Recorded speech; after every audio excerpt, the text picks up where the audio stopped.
Margarita, how do you find an x-intercept? Make y 0. Margarita, I don't see any y's up here. What do I write?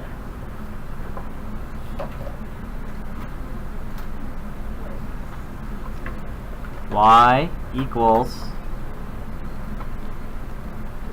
2 over x. And you told me that y is equal to what value? Margarita, how do I solve for x?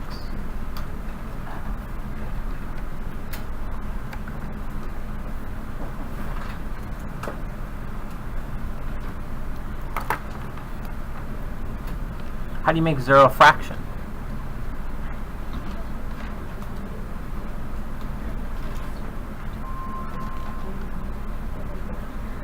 Put it over 1.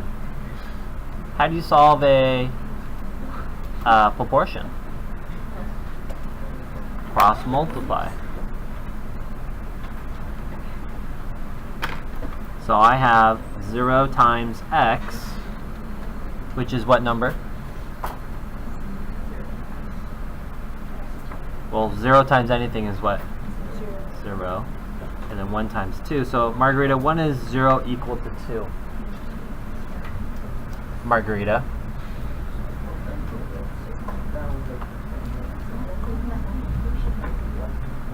Class, when is 0 equal to 2?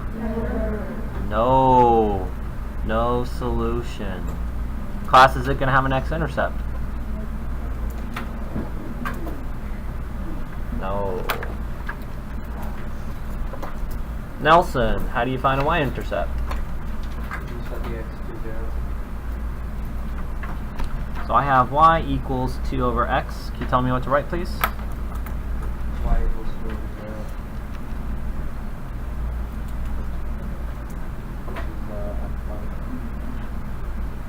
Nelson, what does it mean when x was equal to 0 and it's undefined there? What do you think is going to happen on a graph? It's going to be a graph failure. A graph that what? A graph failure. Yeah. Nelson recognizes that our graph's going to have some kind of failure. The graphing calculator will work, but the graph's going to look a lot different than we're used to, right? Okay. Now, thank you, Nelson. Angel, we just reviewed when things are bad. When is it bad? He says when the zero's on top of the number. Mariana, you're happy with that?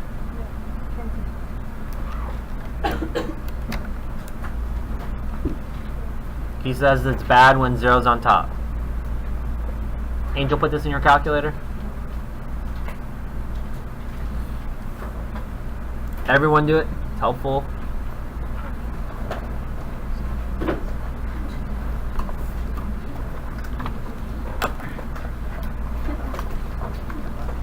What happened, Angel? So that's good, right? 0 divided by a number is a good thing. So Angel, when is it bad?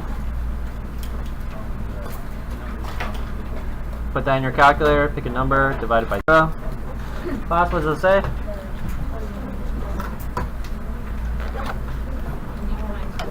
It says undefined. So basically what we want to do is just take your denominator,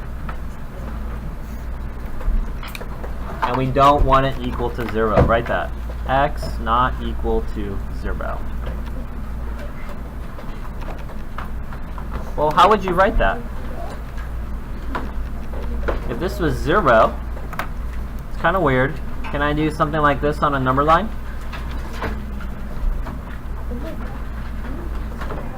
And then in interval notation, can I say, well, negative infinity to 0, don't include 0, and go towards positive infinity. Tomorrow we'll finish up by graphing this. Alright, so let's go ahead and graph this based on the clues that we have, and then we'll kind of run to our calculator. I know the temptation is, Mr. I have never really graphed something like this before, so can I just put in my graphing calculator? You can, but I kind of want you to do some critical thinking, so let's go ahead and graph it.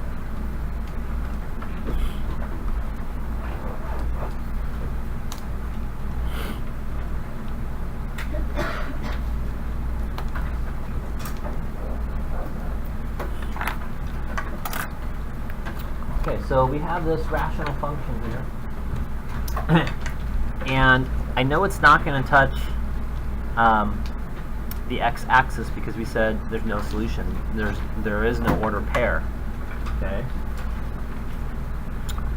We also said for the y-intercept, it's not going to touch the y-intercept either. And then yesterday we said that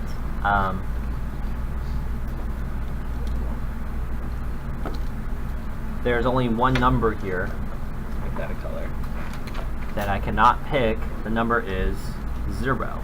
X cannot equal 0 because that's bad. So yesterday's lesson is just, and today's lesson, just taking that and setting it not equal to 0. So this was our fancy interval notation, basically say where it's not equal to 0. Now let's put that in our calculators because rational functions are new to you. I'll put it into y equals, clear it out. 2 divided by x. If you have a bunch of other stuff, such as like 2 over x plus 2, make sure you guys are using extra parentheses. Everyone say extra parentheses? My wife likes extra pepperoni on her pizza. You put extra parentheses for your calculator. We're going to press zoom and what number? Good morning, Savannah. No. Pardon this interruption. Just another reminder, if you are attending the field trip or manufacturing day or the Fullerton College.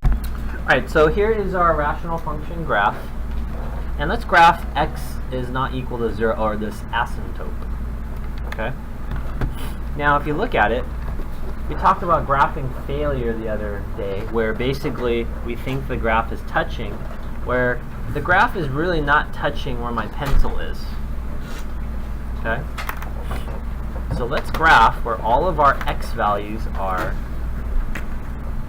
0.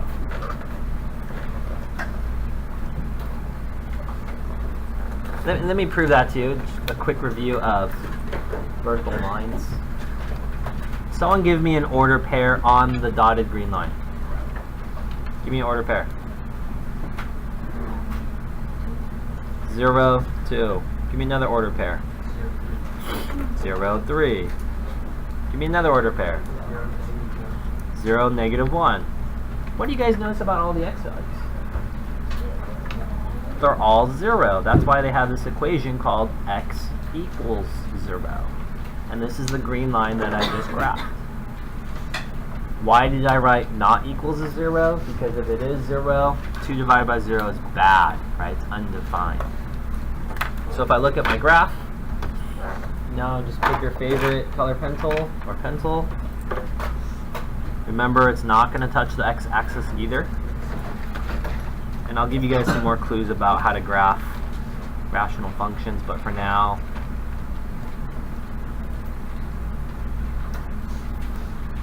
you might say, Mr. Ring, is it going to run into the x-axis? What's the answer? No, it's approaching it. It'll get really, really close. You might be asking, how close? Let me use my zoom. It doesn't work that way.